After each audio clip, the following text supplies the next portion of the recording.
I'm here today with Mike Fry, who was at Brimore in 1953. Can you remember what your first day at Brimore was like?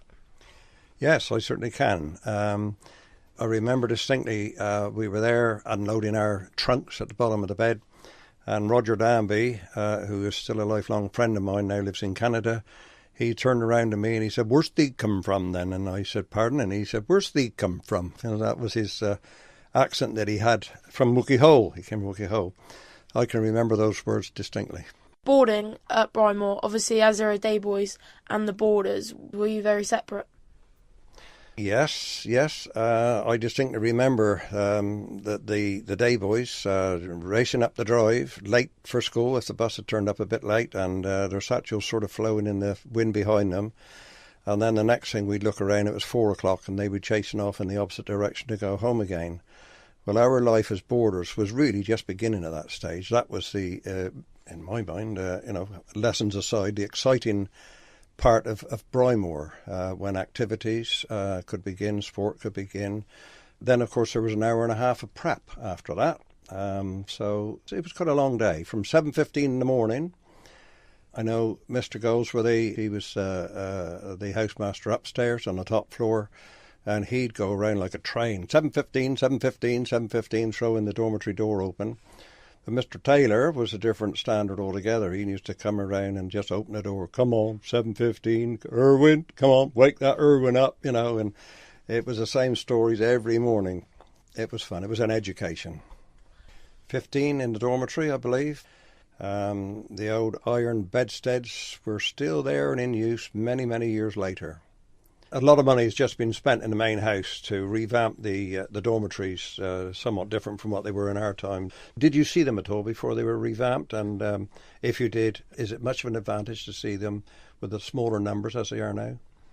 I didn't get to see them in person, but I have seen pictures, and they do look very different now, with every boy having their own set of cupboards under their bed, and in the maximum of the main house of 7 to 8 in a dorm, and in the newly built houses there's maximum of 4, and everyone has personal space instead of the lines of beds. What was the food like when you were here? In 1953, food was still on the rations then, following the war, and one of the favourite little things where we could try and get again an extra bit was on the tea plates when we went in, and at breakfast time. There was the butter and margarine were cut out in little slices similar to the sizes that you buy little packs in today. And if you had somebody close at hand that didn't like margarine, which some didn't, you could say you'd swap half my butter for your margarine, and then you'd get an extra couple of pieces of toast out of that then. So that was a little way we Wayne got a bit of extra to eat. Apart from the butter and margarine, what were the main meals you used to have? Beans on toast, I remember. I wrote a poem about beans on toast because we were constantly having beans on toast, and I remember writing this little poem about that. But no, in general, we didn't go that hungry, but food was not that plentiful. But we got through. Can you remember the poem? Oh, no, I don't think I can really. It was beans on toast is a wonderful thing, and so was bacon. It was very lean. But where I went from there, I really can't remember. I do have the occasional meal at school, and it's pretty good. What's your thoughts? Pretty good? Yeah, it is good, especially after hearing what rations you went through. There is the occasional move from boys, but then the kitchens can't cater for 150 different people's opinions, and it is good food, and everyone seems to look well on it. As it was just after the war, was there anything left from when it was used as a base? Yes, there was. It's remarkable the amount of rubbish and barbed wire and the moat around the outside of the school there from between the playing fields and that was full of barbed wire and brambles and that. Most of that was gone. There were areas of barbed wire still about. But the main thing that we had to do, which was 1 week of the, or one night every week of those activities between 4 and 6 o'clock, we had to go down to the field down beside where the sewer is down there, and digging stones out, because that was a practice ground for that when the Yanks were here. They had the tank practice ground down there, and it was all stoned with Cannington stone from the quarry.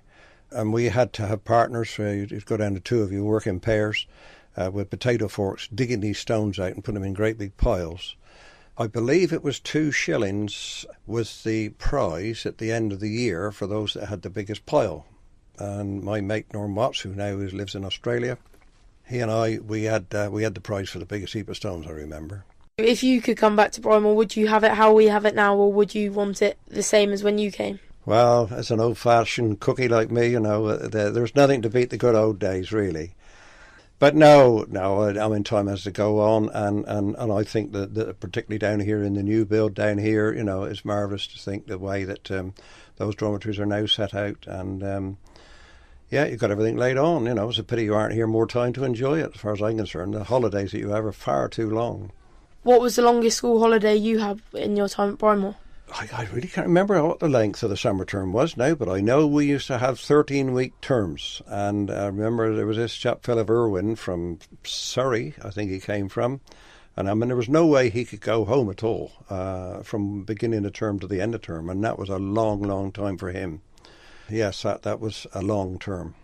Oh, we didn't have the amount of breaks that they have now, I mean, I when I want to come up here sometimes, I got to check the diary to see if they're going to be here more often or not.